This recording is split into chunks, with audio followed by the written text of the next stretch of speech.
আজকে একটা সুন্দর রান্নার রেসিপি দেখাবো। এটা দেওয়া হচ্ছে গরম মশলা আর ঘি, তরকারির শেষে একদম দেওয়া হয়েছে। নিয়েছি পনির, আদা বাটা, দুটো শুকনো লঙ্কা, রসুন, কসুরি মেথি, পেঁয়াজ। তো এর মধ্যে যে মশলাগুলো তরকারিতে ইউজ করা হবে সেটা এখানে রেখেছি। এটা প্রত্যেকটাই কিন্তু ভেজে নেওয়া হবে সর্ষের তেলে। আজকের রান্নাটা করব সর্ষের তেলে। এইটা হলো টমেটো বাটা, এটি হলো দই, টক দই বাড়িতে বানানো। তেলের মধ্যে সমস্ত মশলা দিয়ে দিয়েছি, রসুন, কসুরি মেথি, লঙ্কা, জিরে আর আদা বাটা একসাথে দিয়ে দিয়েছি। ভালো করে ভেজে নেওয়া হবে। এর ওপর দিয়ে দিয়েছি পেঁয়াজ কুচি আর পনির কুচি।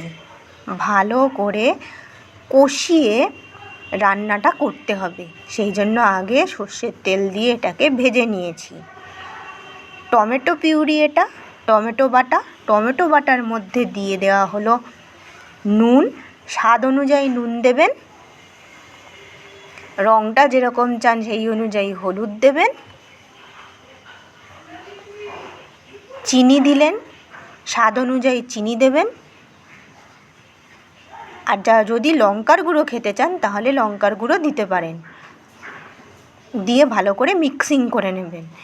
এরপর এটা মোটামুটি ভাজা হয়ে যাচ্ছে, ভালো করে ভেজে নেবেন পেঁয়াজটা। পনিরটাও একসঙ্গে ভাজা হয়ে যাবে। গিয়ে টমেটোয় মেশানো নুন, চিনি, হলুদ সব একসঙ্গে দিয়ে দিলাম। সাথে দিয়ে দিলাম টক দই 2 চামচ। 1 বাটি টমেটো দিয়েছি আর দিলাম দই। এবার এটাকে ভালো করে ফুটিয়ে নেওয়া হবে। এটা কি বলতে পারবেন? এইটা হলো আসল জিনিস। এটা 2টো আলু আছে আর একটা আছে মোচা। মোচাগুলোকে আগে সেদ্ধ করে নিয়েছি। আলু আর মোচা একসাথে সেদ্ধ করে নিয়েছি।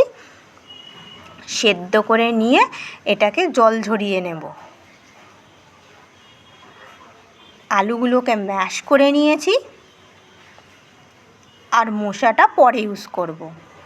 তো মোটামুটি তেল যখন দেখা যাবে তখনই কিন্তু এর মধ্যে দিয়ে দেওয়া হবে আলু। তো এবার এর মধ্যে আলু দিয়ে দিলাম, দিয়ে আবার ভালো করে একটুখানি কষিয়ে নেব। যত বেশি কষাবো মশলাটাকে, তরকারির টেস্ট কিন্তু তত সুন্দর হবে। তো দেখতেই পাচ্ছেন ভালো করে নাড়িয়ে নিচ্ছি। এরপর এর মধ্যে দিয়ে দিলাম মোচা, সিদ্ধ করা মোচা। মোচাটা কিন্তু কালো হয়ে গেছে। যাই হোক, মোচা খাওয়া কিন্তু খুব ভালো বন্ধুরা। তো আপনারা কিন্তু এইরকমভাবে মোচা পনির বানাতে পারেন। আর এর মধ্যে জলটা কিন্তু আমি এখনও পর্যন্ত দিইনি। শুকনো শুকনো তরকারি হবে, জল না দেওয়াই ভালো। যত পারবেন এটাকে ফুটিয়ে নেবেন। ফুটালে তরকারির টেস্ট বাড়াবে আর খেতেও কিন্তু খুব সুন্দর হবে। তো তৈরি হয়ে গেল কিন্তু আজকে আমার খুব কম সময়ের মধ্যেই তরকারিটা। পনির দিয়ে মোচা, একটু ঘি দিয়ে দেবো ওপরে আর দিয়ে দেবো গরম মশলা, ব্যাস গরম ভাতের সঙ্গে ফাটাফাটি। তো বন্ধুরা, আপনারাও এরকমভাবে এই রেসিপিটা বানিয়ে ফেলতে পারেন বাড়িতে গরমে।